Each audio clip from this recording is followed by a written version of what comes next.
The history of humanity is the history of individuals making decisions, sometimes collectively, sometimes individually. Now artificial intelligence, AI, brings a new player into the mix, machines, capable of making decisions alongside or instead of their human counterparts. Today's guests grapple with the theological implications of this new technology.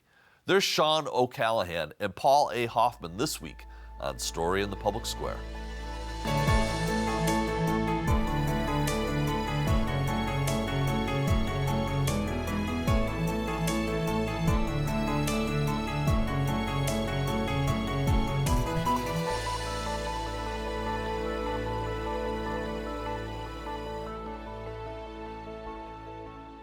Hello and welcome to Story in the Public Square, where storytelling meets public affairs. I'm Jim Ludis from the Pell Center at Salve Regina University.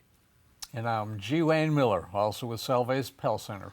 And we're joined today by two great thinkers. Sean O'Callaghan is an associate professor of religious and theological studies at Salve Regina University, and Paul A. Hoffman is an associate professor of biblical and religious studies at Samford University.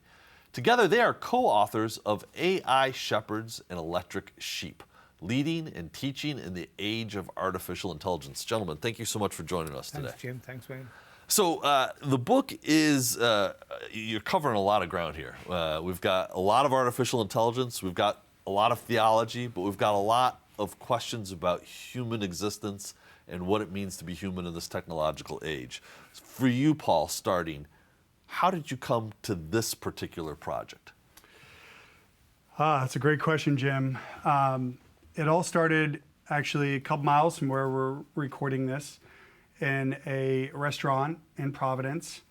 A couple weeks after ChatGPT had been released upon us, I was having a meal with a pastor buddy of mine.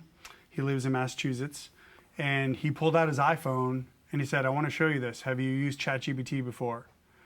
I'd heard of it, but I'd not used it. And I forget what voice prompt he put in there, but he, asked it to write an essay on these two topics. 80, 90 seconds, it spit out a feasible essay. Blown away. Couldn't believe it. And so that left me reeling and struggling and wrestling. A number of months later, I ended up running into Sean, not far from that chicken joint restaurant in Providence. He and I ran to an event together that, unbeknownst to one another, we were coming out of COVID, and Sean and I met at this event, and if I recall correctly, I relayed to him what had happened at this restaurant. And I've known Sean for many years. He's an expert in transhumanism and the intersection of humans and machines.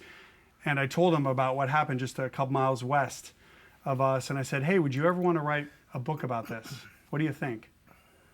And that started us down this crazy road. Well, so maybe a good place to start then, Sean, would be we've had other guests on to talk about artificial intelligence, but just a quick little refresher for the audience. What are we talking about when we're talking about artificial intelligence today? There are so many definitions. A lot of them are very technical. I really like a definition that comes out of a book by Kissinger, Eric Schmidt and Daniel Huttenlocher, and it's called The Age of AI. And it basically says that AI is a new and powerful way of organizing reality. So basically, it's a new way of looking at the world. It's very powerful technology which shapes our whole world, but also shapes how we look at it. So there's a lot of technical definitions, but that's my favorite one because it talks about society. But we're talking about machines, algorithms being used to produce something that almost mimics human intelligence. Is that fair? Yeah, that's exactly what's happening, yeah. So it's mimicking human intelligence, but it's lacking that kind of understanding. It's lacking the nuances that we have as human beings, a kind of, for want of a better term, the sixth sense we have when we go into any situation. We know what's going on in the room, we can read a room and all that. AI isn't really able to do that. So it mimics human behavior, I would say, mimics human intelligence, but it lacks a lot of what human beings actually have. So you both were talking about when you first heard about it. It has evolved since then and continues to rapidly evolve. Is that correct?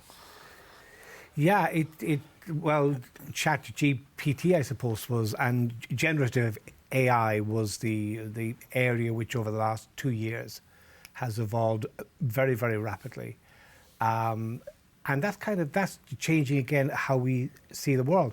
It changes how people read, it changes how people write. I know in education we're very concerned about ChatGPT and plagiarism and so on, but there's much more at stake, I think, because as human beings, for millennia we've been writing, and we've got our thoughts down, we've deliberatively thought through issues and got them down, and now we're relying on a machine to do it for us. So I think we lose a lot. Well, the thing that I've always worried about with this is that, for me personally, writing is thinking. Yeah. And so if we surrender that That's it, piece of yeah, it, are absolutely. we surrendering thinking? I think we are, yeah. I think we are, because we, as I say, it's deliberative. You know, when you're writing, you're thinking about things, you're thinking about a wide range of issues, you're choosing the best word, but you're also choosing the best atmosphere. You're kind of thinking about all of that, and you're bringing in a lot of different issues, and now you're handing it over to a machine when we've been doing it really well for thousands of years. So why do people want to hand it over to a machine? That's the key question, isn't it? It is a key question, yeah. Yeah.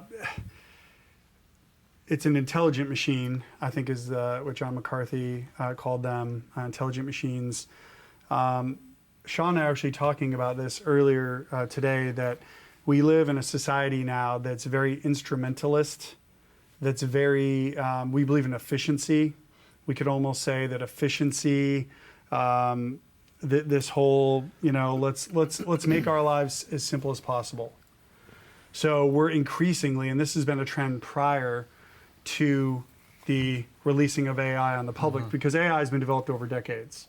This didn't just, poof, appear out of nowhere. But for a long time now, we as humans are relying more and more on technology to give us easier lives, smoother lives, lives that we would say have less struggle, have less pain. And in that sense, Sean and I would agree that, yes, we want AI to come up with better cancer diagnosis and better ways of diagnosing and curing and treating cancer. Yes, we want AI to help with diagnostic imaging. AI is being used to help organize various, huge files and organizing them, and then, looking for anomalies or differences among the files. Totally in agreement with that. But what we're concerned about, and we talk about in the book, and Sean's already addressed this, is that we don't want it to replace us. Because part of what it means to be human is to think and to create and to wrestle and to iterate and to explore. Part of the world is exploring and learning by iterating, by trying. And this is to the point of writing. My wife's an English teacher.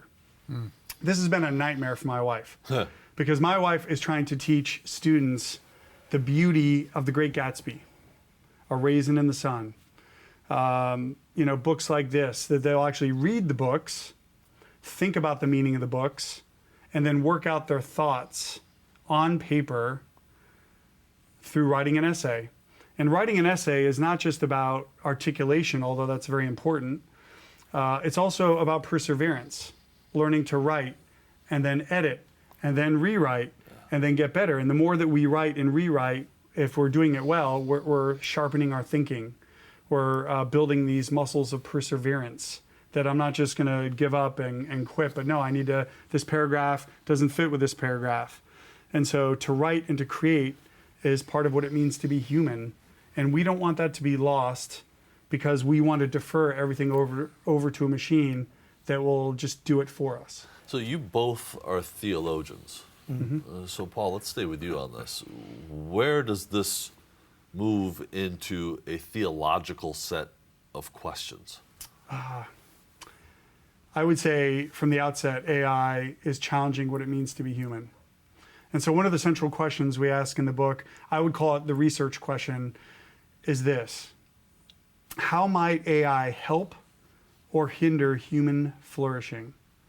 How might this powerful technology that does mimic human intelligence, how might it help us grow and flourish as humans on one hand, but on the other hand, how might it hinder our human flourishing? So, for example, when my wife's students use ChatGPT or Claude or some other program, Bard, whatever the case is, to write an essay for them, that's actually hindering their human flourishing. Because if you're in ninth grade, part of your development is to learn how to think critically. And to not just think critically, but to articulate it through a convention of English writing and prose, having to put your thoughts down on paper.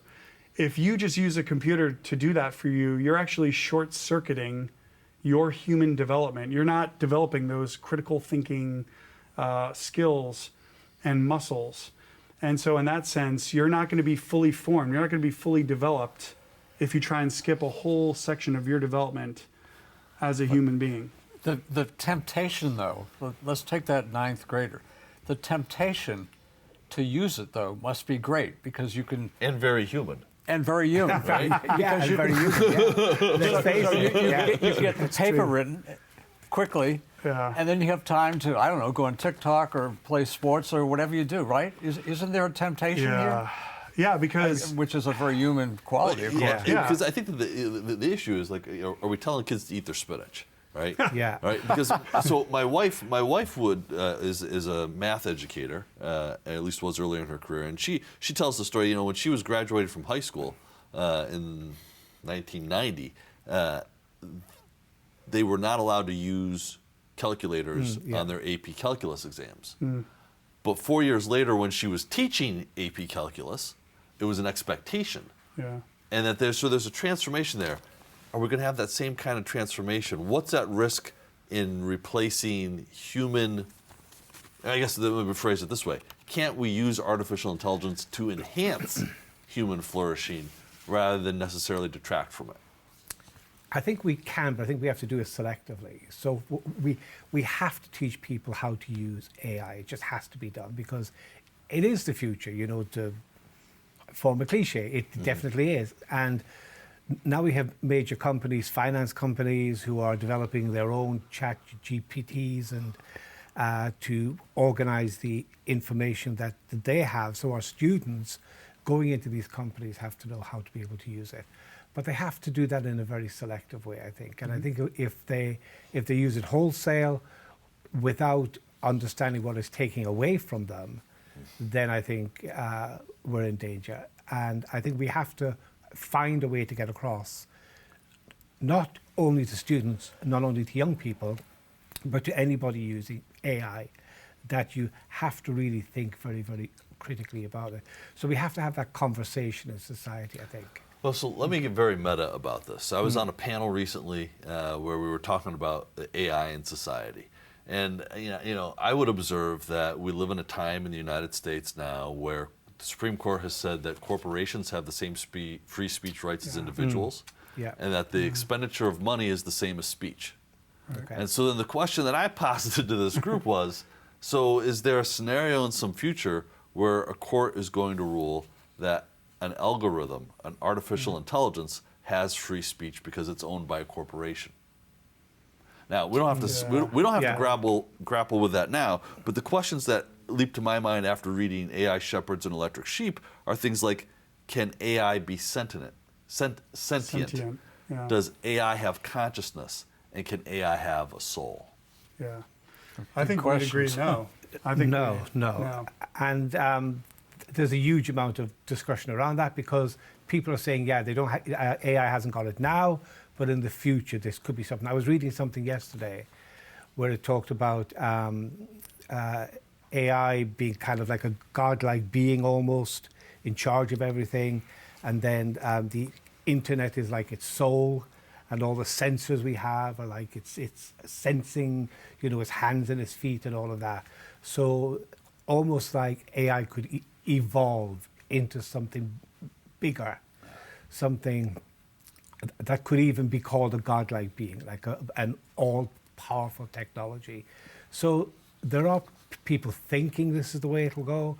It's not there now. Well, I don't see it ever going in that direction, but it's a question really being discussed a lot. The question of whether or not they could have a soul, though, this is something that's fundamental to at least Christian theology, right? That's right.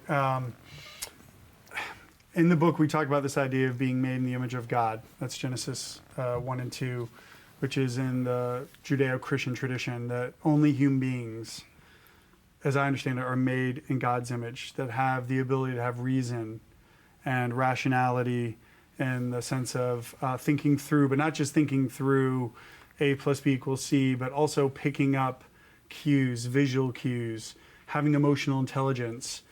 To be made in the image of God is that we are thinking, sensing, perceiving beings that also have hearts, that have souls, that think of beauty, that understand that everything is not down to rationality or numbers, right?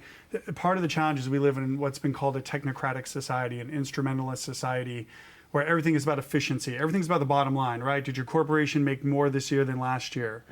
Well, if we start going in that direction, then what about the humans that can't produce at the same rate? Are they not worthy of value and meaning if they don't produce at the same rate? And so I don't think we want to get to a place as a society where everything comes about the bottom line, because to me, we've seen other societies go in this direction. I go back and I think of Nazi culture, where they started getting rid of people that they perceived were not useful. Eugenics, Yeah, eugenics. Right. I mean, there's a long history. It's not just the Nazis or eugenics, but it starts to go to this idea of efficiency and instrumentality. What can you produce? Right. Okay, well, you can't produce anymore. We have to end your life. We have to send you off on in a box in the sea. You're taking up space.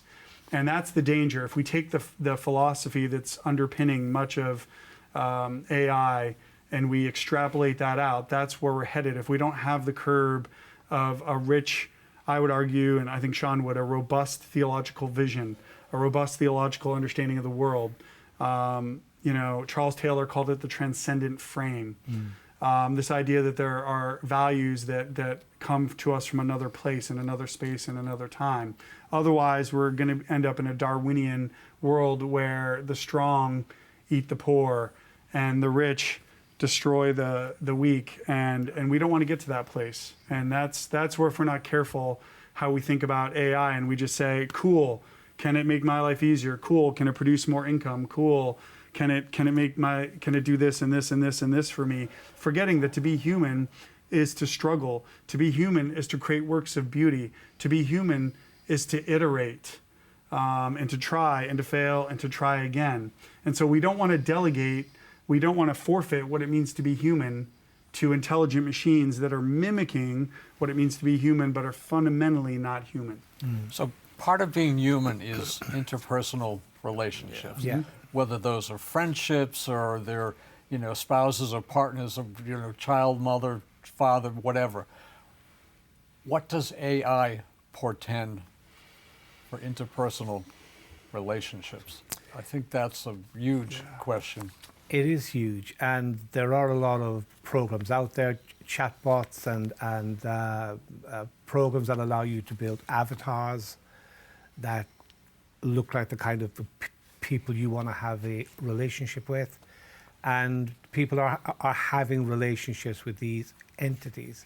I think part of it is there's an epidemic of loneliness in the world right now. It's huge. Yeah. And absolutely. I We've think talked about that often on the show. Yeah, I think it's leading a lot of people to look to these bots, look to these avatars, to form relationships with them. But they're like, they have to be empty relationships, because you've created this being. This being is almost like a mirror of yourself. So there can be no relationality involved in that. It isn't part of being a human being and being fully human being, having to navigate complex real relationships. If you have a chatbot that is engineered to your peculiar interests, tastes, attitudes, how does that set you up to actually operate in the real world where you have to engage with real people every day? Yeah, I mean, it's been proven by psychologists, sociologists, that we are social beings, that when a child is born, they need to be held, they need to be touched. That's where they learn to mirror the emotions and to be fully developed, right? They've done the studies. If you're raised in your first 5 years without normal human interaction, you end up with an attachment disorder. You're not able to attach to other people in normal human relationships if you're not used to making eye contact and being held and hugged and loved.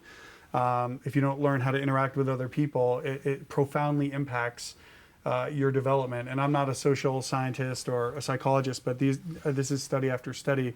The one thing I would encourage your viewers to look up is something called the ELIZA effect. The ELIZA effect, and we talk about this in the book, that one of the concerns with AI is that we as human beings are attributing to machines, to bits of code, okay, to data points that are moving in between networks, zeros and ones moving in between networks. We're in danger of anthropomorphizing or attributing to machines human-like qualities. And so we're starting to treat machines like they're humans, but they're not humans. Right. And what we forget is that that all interaction is dialogical. It's a give and take. It goes back and forth. And so I'm not just shaping machines. Machines are shaping me. So if I start interacting with a machine casually, I might not learn how to have manners. I might not learn to say, wait a second, foul, that's an inappropriate word, or that's offensive to me, or I don't agree with that. We just start to fall into bad habits. And if you're interacting with a machine, that's not like me interacting with the two of you. Yeah. It's just not the same. It can't be the same. And this is going to be a problem going forward because there are concerns that, for example, andragogy or education, that in the future, and Sean talks about this in one of his chapters, that students are going to be raised by chatbots. Why do you need a teacher when I can have an all-knowing computer teach me everything I need? I was just telling him earlier today that I know of one of my best friend's daughter. Her friend is learning about religion, about what we call the Old Testament, the First Testament, by talking to ChatGPT. She'd be better served talking to me or Sean, trained theologians that have Ph.D s in the study of religion, than talking to a machine that's just pulling bits of code out of the ether. And by the way, machines hallucinate. They make things up. Yeah. They make things up. Well, so Paul, you've been a minister. You are a minister. Yes, I am. And you have run a church. Yep, 18 and a half years. Are there appropriate uses for artificial intelligence? You talk about this in the book, so I know you've got to answer this. Thank you. What are the appropriate uses for artificial intelligence, and what are the in ministry, and what are the things that ministers would be wise to say, don't go there? Yeah, thanks for asking that. Sean alluded to this earlier. We advocate for something called selective engagement. That is to say that there's some things it may be wise to consider using a machine for, but there are other things we would argue is unwise. So in our final chapter, before the conclusion, chapter 7, speaking to those engaged in ministry, we make recommendations. We have go sign recommendations, we have slow sign recommendations, and we have stop sign recommendations. So for example, one of the stop sign recommendations is do not have an AI chatbot, if you're a minister, write your sermon or Bible study. Why? Why not? Because you, as the minister or rabbi or religiously trained person, you are uniquely trained to do this. But not only that, we believe that God calls people to enter a certain vocation, and you have a sense of accumulated wisdom through experience, through loss, through disappointment, through failure, that cannot be replicated by a machine. Not only that, we believe in Scripture teaches that people have what were called spiritual gifts, that the Holy Spirit endows people with certain gifts. One of those gifts is discernment, that I can listen to you, and sometimes God will say something to me, this is in my faith tradition, that God will give me knowledge that I might not have had outside of this, but the Spirit of God will give me insight into your life that maybe was not disclosed to me prior. But in listening to you, discerning from you, I pick up on a pattern or something, and then I'm able to address that with you. I do not believe machines have spiritual gifts. I don't believe they have lived experience in the world. And so when I get up there and preach, when I get up there and speak on Sundays, I'm a human being made in God's image and likeness, speaking to other human beings made in God's image and likeness. And I'm not just, preaching is not just data transfer. It's really a sacred conversation that's occurring between me and God, and me and the people that I have loved and given an oath, taken oaths to care for, protect, and lead well. And so what we call the homiletical moment or the preaching moment, to me, is sacred, because that involves this special union between me, God, and the congregation, and that God has called me to love them. God has given me gifts with which to love them. God has even given me discernment where in the middle of a message, I'm picking up on someone that's like, I'm not buying it. Yeah. Or someone's like, what is he talking about? And then you've got to adjust and go off script a little bit and speak into that situation. And a machine can't do that. Not to my knowledge. I don't think it can mimic it, but it can't do it in a deep, significant way. Sean, we've got literally about 45 seconds left here. So I'm going to ask you a massive question. Go on. Pope Leo XIV has said that AI is an emerging and important issue. Can you give us just a taste of what we can expect from the Pope? It's interesting. So I was watching the announcement that Habemus Papam, we have a Pope. The Cardinal announcing the name of the Pope said Leo XIV. I knew immediately what that was all about, because I look back to Leo XIII, who dealt with the whole age of industry, and he had to deal, he's this Pope of Catholic social teaching, right, who's looking at the mechanics of the time, the mechanical world of the time, and trying to make sense of it. And I knew that would happen with Leo XIV. So I think it's going to be very interesting to see what he does, what he talks about. The Catholic Church actually is doing some really good work on AI. They've got some good documents out. It's flying under the radar a bit. People aren't really noticing it. It's not been talked about, but it's excellent stuff. So I'll be very interested to see what he comes out with. Well, we have just scratched the surface with this book. Yeah, we have. But So much more gentlemen, we this didn't is a get to. tremendous conversation. AI shepherds and electric sheep. Sean O'Callaghan, Paul Hoffman, thank you so much for being with us. That is all the time we have this week, but if you want to know more about Story in the Public Square, you can find us on social media or visit pellcenter.org, where you can always catch up on previous episodes. For G. Wayne Miller, I'm Jim Ludus, asking you to join us again next time for more Story in the Public Square.